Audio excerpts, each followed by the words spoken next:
Peace and blessings to everybody who can hear my voice. And I know that they're going to spread peace and blessings to everybody who can't. Today, I want to talk to you all about Bill Cosby, but more than just Bill Cosby, but a broader idea or observation. So, first thing I want to get to, and it's hot in here. I got a towel with me. But please don't let that distract you from the message. So, men, women could both attest to this. Women probably more than men, but I know women out there who've been in relationships, been in marriages, been in one-night stands, who have experienced their male counterpart, whoever, husband, boyfriend, partner, and they experience a sensation or some type of knocking at the chamber door, if you will, for sex when they might have been asleep. So this is a pretty regular occurrence. If you just ask around, has your husband ever tried to have sex with you while you're sleeping? Has your boyfriend ever tried to have sex with you while you're sleeping? Have you ever had a one-night stand and he's tried to wake you up with some dick? Penis. These are regular stories, is what I'm saying. But yet and still, this is a 3 to 10 year sentencing for that. So whether it's a one night stand or a marriage, waking them up by initiating sex is in fact illegal. But I wanted to touch on broader strokes than that as well. Definitely with the Cosby incident, you have women who are coming forth, and I know how difficult it is to come forth and to receive the ridicule that you would as a victim coming forth, especially in the time frame that it's have been, and everything like that. So definitely with these women coming forth, it takes character, bravery, so we can't say enough about that. But we also want to flip it on its head, right? Do you put yourself in situations that are, I guess, conducive to positive environments? So say, for instance, you were living life in the 70s, right? You were an adult at that time. You were in the lane, the fast lane, right? Doing drugs, that in itself already puts you into a situation or predicament that would lead to maybe destructive behavior and maybe consequences that aren't in your best interest. So if we just take a look at that aspect, and not downing the women by any means, is or their situation and things of that nature. But by having, first of all, we condemn Bill Cosby through the media. We've been known to condemn people without fair trial in these days. So innocent until proven guilty is not the same as it was because of the media. Right now it is whatever slanderous allegations are going to be made, they will be made to you and propagated and multiplied significantly until it catches hold, and just by using the disclaimer allegedly, they're safe from any reproach. But the scenario that I bring up, where you have situations where you're not putting yourself in a positive environment for positive outcomes. So if you have a friend and y'all have a fling, and then that was it, just the one fling, and then you go back and y'all are just drinking and smoking. I say smoking because, that's what we do now. We smoke. People just smoke weed. But back in the day, it was cocaine. So snorting, if you were snorting, you might have had some pills too, so popping. So drinking, snorting, popping, and you pass out around this person. All right, you passed out around the person that you've had sex with in the past.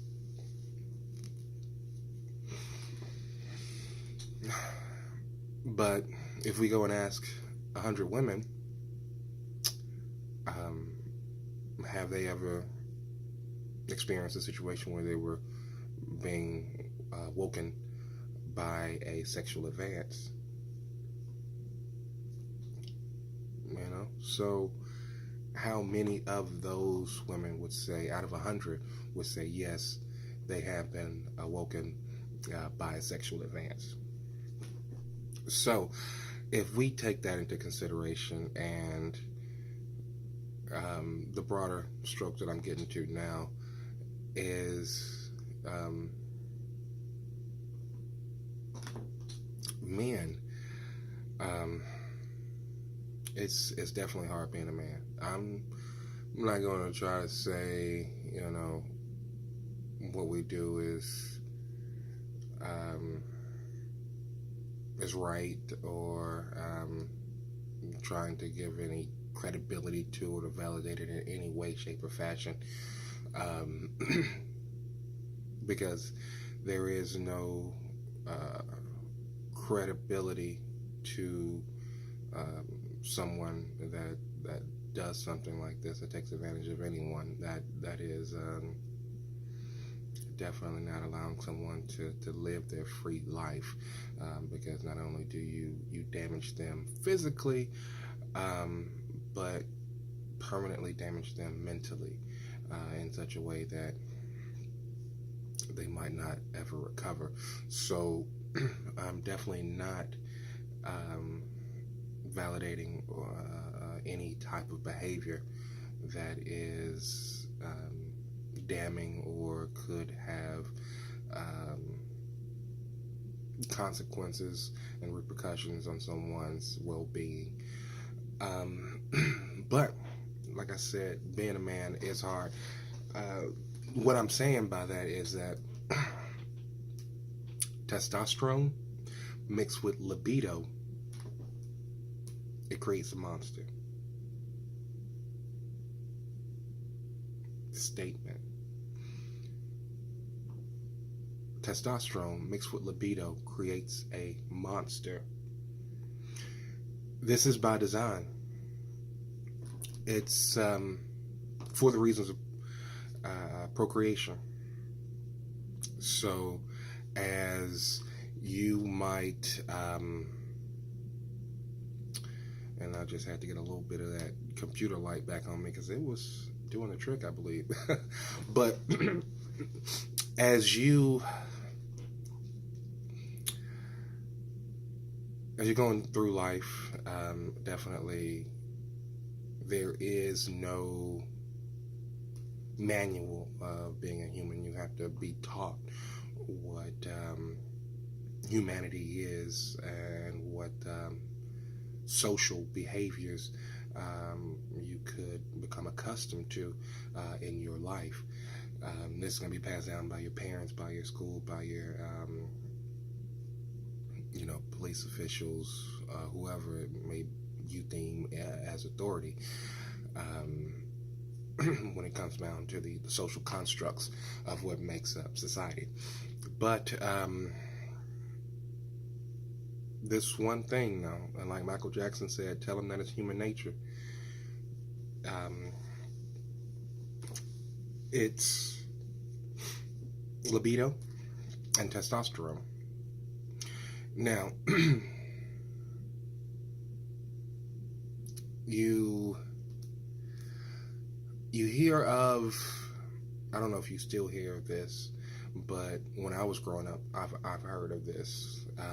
The caveman whacking the woman over the head and dragging her back into the cave. Right?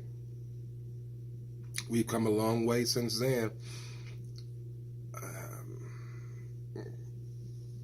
I don't know. I don't want to really touch on the evolutionary thing at this point, but just the construct of the idea that we have come a long way since knocking the woman on the head. Now, we are becoming a more and more, I guess, gentle man, and being able to fraternize a little bit better with our female counterpart. But it is indeed still hard being a man, and that pun was not intended. But the thing is, when you have this testosterone and this libido, there is a innate drive in you to procreate. It's definitely natural, but it is a instinctual drive to procreate, because that's part of our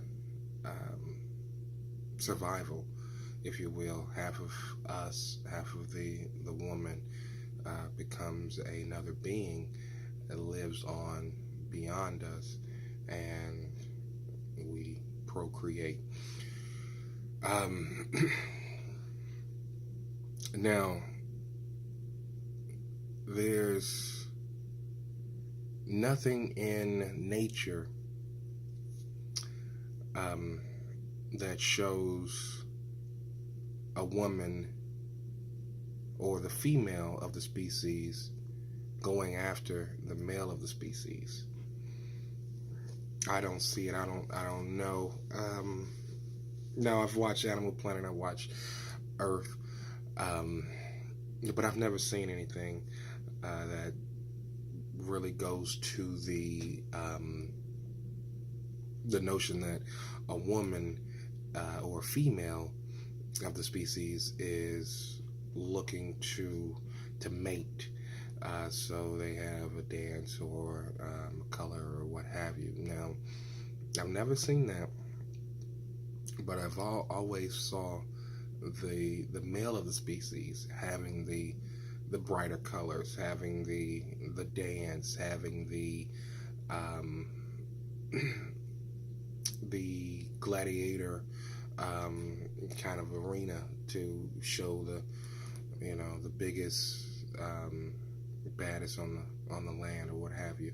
So we always see in nature that the man is doing something in order to mate.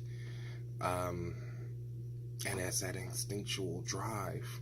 You know what I mean? That is what it is. It comes to you, so you gotta dance for the woman. You gotta show off your feathers. You gotta, sing. You have to um, wrestle or conquer or whatever. But you have to be seen by the woman. You have to really peacock, no pun intended, for the woman. And with that, you'll have the ability to win over her affection, or the female, I should say, because I'm talking about multiple species, sis. But as we dial it back, what does a man do for a woman that's natural? When we talking about an animalistic nature, we talk about this drive to mate. So we came from the caveman knocking a woman over the head. Now, this is something, like I said in the past, that you probably still could find information on, but who knows? But now, what do we do? What do we do to really peacock? Show off our cars, show off our jewelry, bank accounts type of deal, clothes, gift a gab, singing, so comedy, whatever it could be. And you can leave your comments down at the bottom and go over what it is that we have to offer as a species nowadays when it comes to that mating ritual. But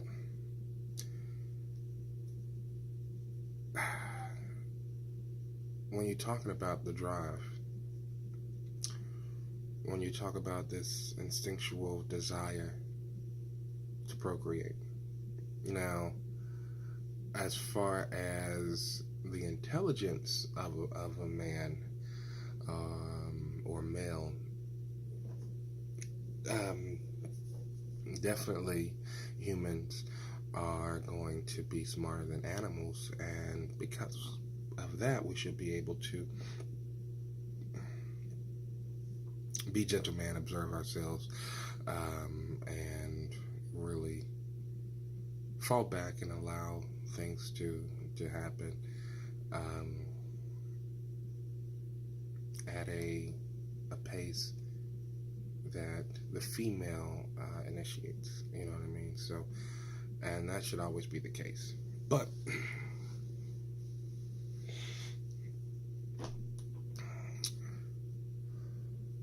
when you're talking about drugs, you're talking about their impairments,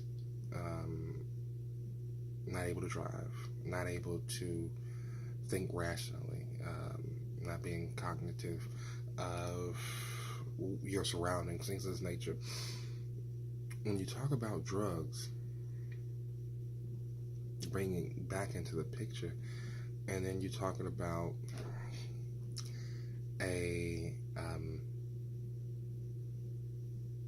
person or people who have consumed said drugs and are now in a state of euphoria, endorphins are snapping off, the sensitivities are heightened, so on and so forth. But in a man, you still have that drive, that animalistic nature. So what do men want to do on drugs? Simple question. What do men want to do on drugs? If they're not asleep, what do they want to do? You can leave your comments at the bottom. But I say all this as I'm wrapping up. I say the time is getting out there. We are definitely making strides to a new tomorrow. I believe more and more should be a positive move as far as women coming together, having conferences. I really wish I would see more conferences for women to go over the base of what reality should be. Because historically, women were always the counsel, if you will, because women lived longer than men. Men go to war, women pass on history, tradition, and because of that, they encapsulate society. So, which, wraps around with reality. So, having these conferences, I believe, will allow a new reality to stand. Now, definitely with women's rights, women's liberation, this movement is taking off, and I can't do anything but praise it because it is getting us to the next step. And I'm not saying it's the last step, but it is the next step in the right direction. But I also want to mention that right now, these generations, these transitional generations, which I'm in one myself, I'm a transitional generation. Millennials, I'm a millennial. But for me as a millennial, I remember the older TV shows, you know what I mean? The older, I guess, understanding or societal makeups, if you will, that soon changed and became ghosts and kind of disappeared. But I remember them, and because I remember, it's still a little bit of that in me because of the age and because of the transition. Now people after me, they remember a little less of it, and people that are going to be after them are going to remember even less of it, and so on and so forth. And this is for the men and also for the women. So I remember the scenario of the stay-at-home mom, wife cooking and cleaning and waiting on the husband to arrive. Now, that was just in Mad Men, you know what I mean? But it was also in things like Honeymooners, I Love Lucy, and just a few other different shows. I wasn't in that, I was looking at reruns when I was alive, obviously, but shows kind of still reinforce those old timing ways, you know what I mean? So now we go into one other thing I want to touch on. Because we're all in transitional phases right now, masculinity has taken over the reality. You understand? So where it should be a duality of masculinity and femininity. I'm not going to be able to say that word today. I'm not going to be able to say it. Femininity. It is this both halves of the coin scenario. But here is where you got the coin not standing and spinning as it should to really cause that duality. But it's land, face down, heads up, and pun not included, or intended. But with the movement, we should definitely understand what the total encapsulation of society being masculine means when we're trying to change the narrative to masculine and feminine, or even to allow for the feminine to regain its half, where you have nowadays women are more liberal, being able to show off their bodies, they're God's creations and they're beautiful, and really be able to be comfortable in their skin, and not be suppressed or limited because of their sex. They should have equal ability to do whatever they choose to. Now, that being said, women showing more of their bodies, this is definitely in the mind state of masculinity, because women are showing more of their bodies. You know what I mean? It's not saying that, oh, I think you have a great face. You know what I mean? It's saying, look at, and I'm all for free the nip. I'm all for that. It's just that, in my understanding, I'm not really seeing a woman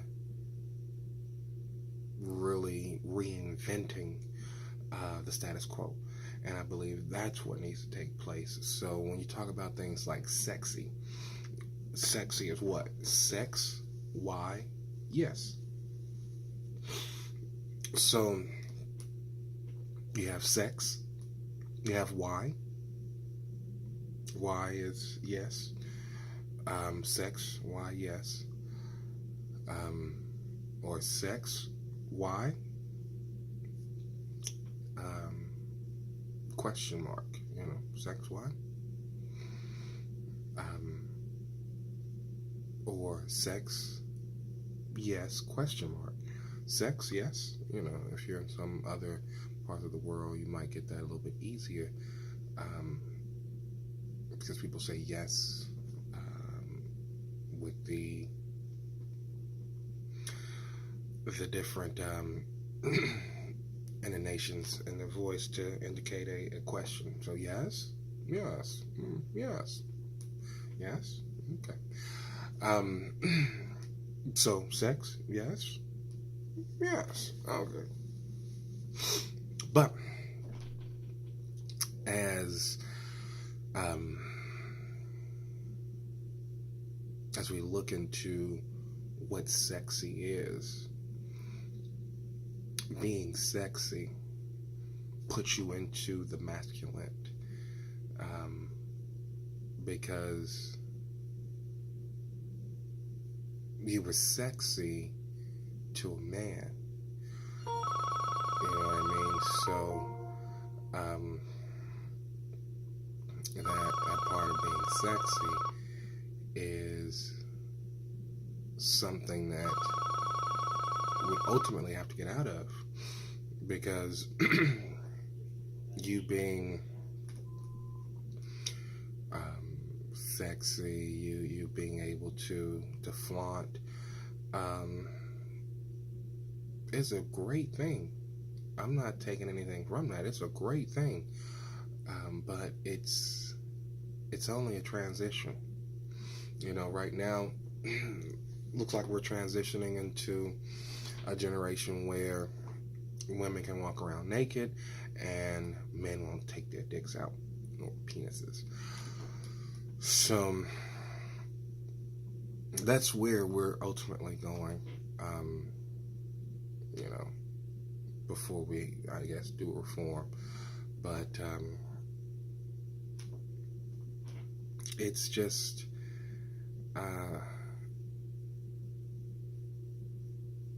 it's hard to be a man, but the first teacher is a woman, right? The mother is the first teacher. So what needs to be taught in order for the testosterone libido combination to not trigger the monster? And we definitely need to see a move on this soon, because right now every man in power, it seems like, has had some instance of having a shortcoming, or and pardon the pun, by having sexual allegations being thrown at him by people that work under them. Whether it's a photographer, whether it's a game show host, whether it's a news anchor, whether it's a politician. I mean, at just time after time after time after time, if you give a man power, he's going to look for, that's another word that starts with P, we'll say vagina. So if you do these things, right, then we should come to a new state, a new day, a new reckoning, because it is, like, obviously, yes, it's people that are dying off. That generation is dying off. We're coming into more transitional generations, but they're holding on to a little bit of it. And that's the thing with not only sexism, but all isms like racism, classism. It's dying off, but a little of it's carrying over. Like you have a few that it's concentrated in, and then you'll have a few that is diluted in, and you have a few that is non-existent in. But those range, you know what I mean? So it's just time heals all wounds, but I feel like women's conferences are a must to really go over what that first teacher really means to mankind. Being the first teacher, what does that mean? What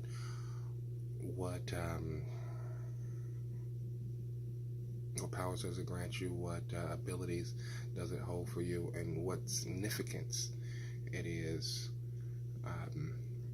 to be the first teacher of mankind.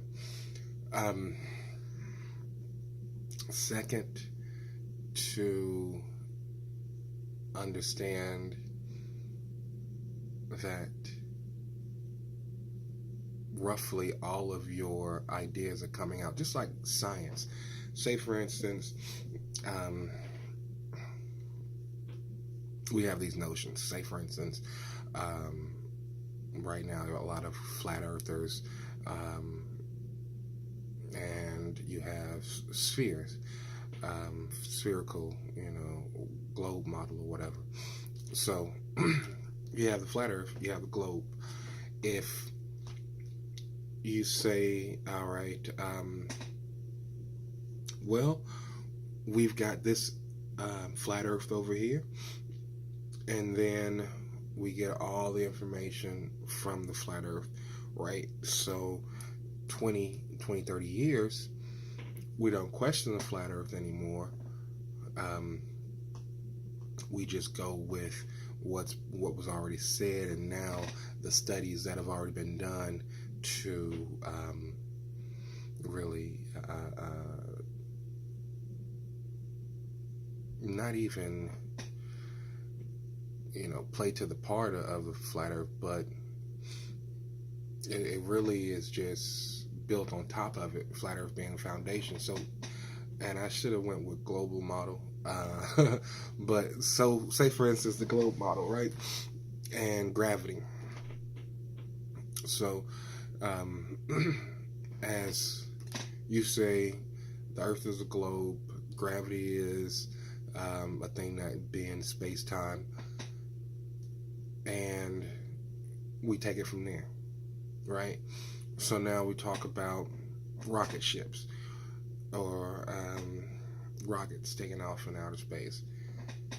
What we got to do is come back and build on top of globe flat Earth.